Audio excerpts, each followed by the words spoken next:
जय श्री राधे। जय श्री कृष्णा। कार्तिक मास महात्म्य अध्याय 31। कार्तिक मास को हिंदू धर्म में सबसे पवित्र मास माना जाता है। यह मास धर्म, भक्ति और पुण्य के लिए आदर्श होता है।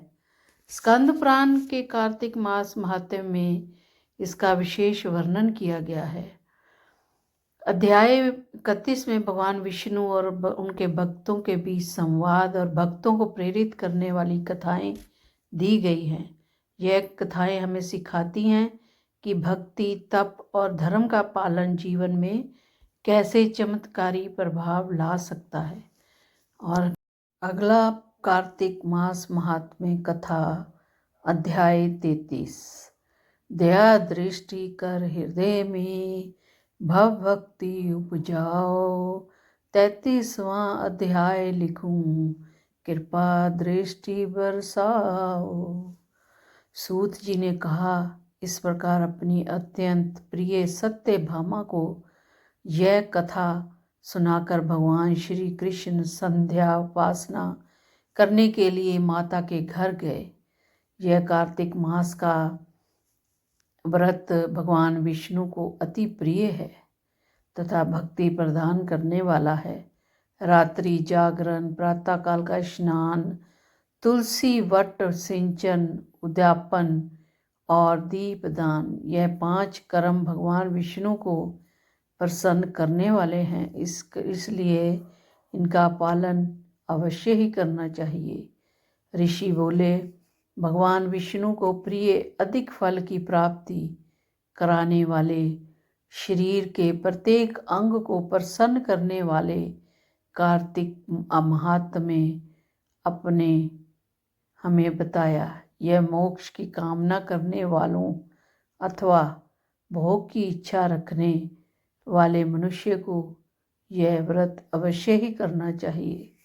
इसके अतिरिक्त हम आपसे एक बात पूछना चाहते हैं कि यदि कार्तिक मास का व्रत करने वाला मनुष्य किसी संकट में फंस जाए, या वह किसी वन में हो, या व्रती किसी रोग से ग्रस्त हो जाए, तो उस मनुष्य को कार्तिक व्रत को किस प्रकार करना चाहिए।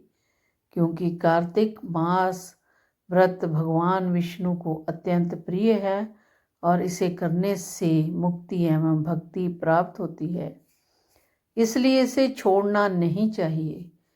श्री सूत जी ने इसका उत्तर देते हुए कहा, यदि कार्तिक का व्रत करने वाला मनुष्य किसी संकट में फंस जाए तो वह हिम्मत करके भगवान शंकर या विष्णु के मंदिर में जो भी पास है उसमें जाकर रात्रि जागरण करे। यदि व्रती घने वन में फंस जाए तो फिर पीपल के वृक्ष के नीचे या तुलसी के वन में जाकर जागरण करे।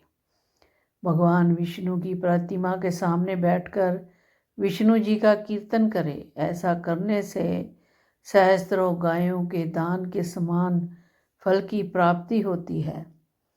जो मनुष्य विष्णु के कीर्तन में बाजा बजाता है उसे बाज पे यज्ञ के समान फल की प्राप्ति होती है। और हरि कीर्तन में नृत्य करने वाले मनुष्य को सभी तीर्थों में स्नान करने का फल प्राप्त होता है।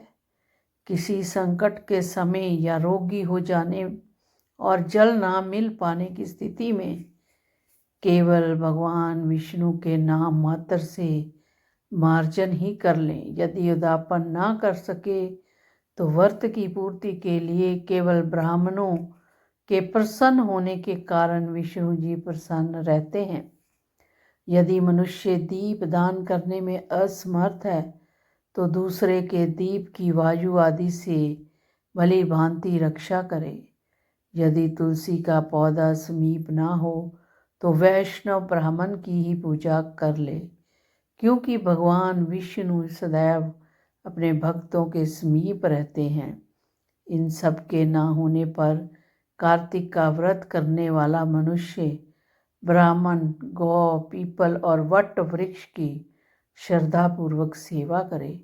शौनक आदि ऋषि बोले, अपने गौ तथा ब्राह्मणों के समान पीपल और वट वृक्षों को बताया और सभी वृक्षों में पीपल तथा वट वृक्ष को ही श्रेष्ठ कहा।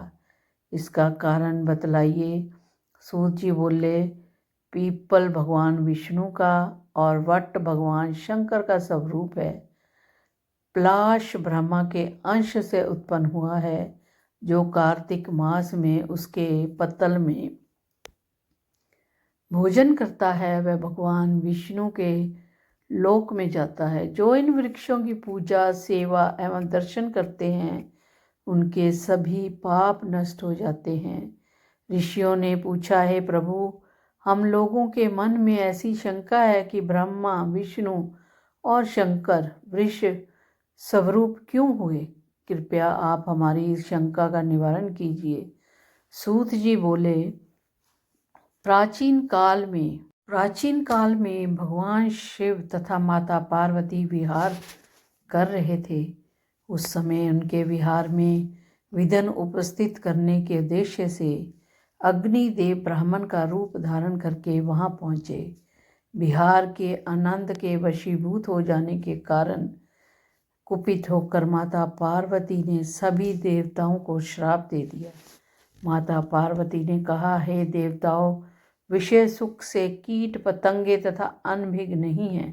आप लोगों ने देवता होकर भी उसमें विघ्न उपस्थित किया, इसलिए आप सभी वृक्ष बन जाओ।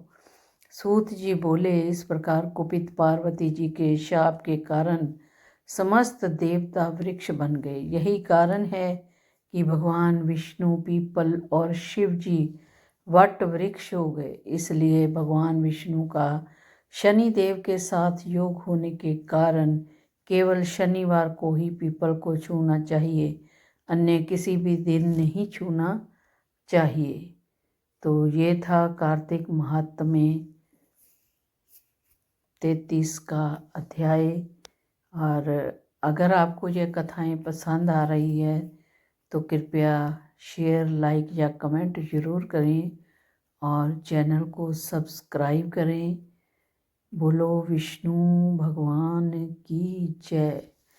श्रीमन नारायण नारायण नारायण, श्रीमन नारायण नारायण नारायण, भजवन नारायण नारायण नारायण, भजवन नारायण नारायण नारायण, विष्णु नारायण नारायण नारायण।